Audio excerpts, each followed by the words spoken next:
Tai treneri praėjusią savaitę turbūt ne tokia, kurią labai norisi prisiminti, bet visgi tekstai visų pirma rungtynės Vilkaviškyje su Perlo komanda ir ten pralaimėjimas įmetus vos 62 taškus, tai turbūt čia ir buvo problema puolime. Jo, paskutiniu metu turime nemažai problemų puolime, yra kažkiek problemėlių ir gynyboje, ties išpildymu, bet didžiausias problemos yra puolime.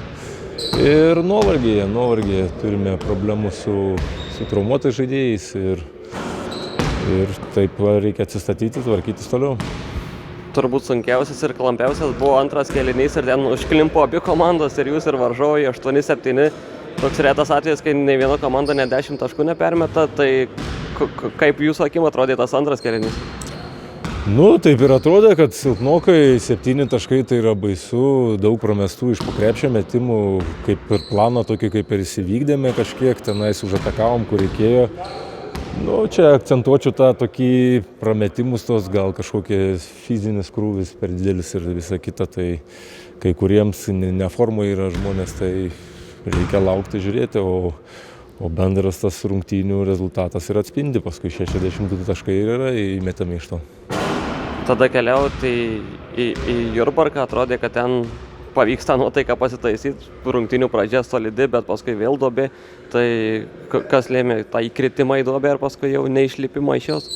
Tai nuvažiavom į Jurbarką, iš tikrųjų gan disciplinuotai, tvarkingai pradėjome ir įgijome labai stiprų tą pranašumą ir, kaip sakant, čia net neatsipalaidavimo dalykai, mes įkrentam į duobės per kėlinį, čia yra fiziniai dalykai, paskui atsiranda ir psichologiniai dalykai, tai reikia žiūri, kaip visus tos dalykus sutvarkyti ir gale persitvarkom, persigrupuojam, vis tiek gaunasi tas žaidimas, bet tas duobės yra gilios, tas fizinis pasirengimas yra sunkus, šiai dienai reikia iš to kažkaip išlipti. Atrodo visus metus, visą tą sezono pradžią Sūduva Mantinga žaidžia tokius atkarpų rungtynės. Tai gerai, tai blogai, tai gerai, tai blogai. Kaip galvojat, kodėl to stabilumo nepavyksta įgauti?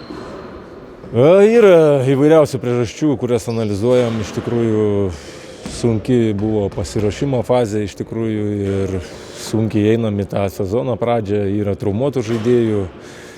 Ir atsiranda tų pralaimėjimų, ir psichologinių dalykų atsiranda, ir taktiniai išpildymai. Tai visus tos dalykus susideda į krūvą ir gaunasi tokios pasekmės. Jurbarke nežaidė nei Labutis, nei Kliučinykas, čia dėl traumų ar kokios kitos priežastys? Čia yra traumos, abiejiems skauda blauzdos ir žiūrėsim, bus daromi tyrimai, išsiaiškinsim. Ir dabar galimybė tą nuotaiką pasitaisyti visų pirma Marijampolėje su Telšiais ir paskui jau su Steko komanda. Tai su tom komandom jau žaidėt, prieš vienus pralaimėjot, prieš kitus laimėjot, tai kokių tų rungtynių galima tikėtis? Visos rungtynės sunkios, tikime sunkių rungtynių, einame, ruošiamės planą. Pirma reikia įsivertinti situaciją, ką mes turime. Šiandien gavau žinią, kad susirgo dar vienas žaidėjas, tai situacija sudėtinga, reikia stengtis išlipti, pasiruošti planą ir einame į savaitgalį.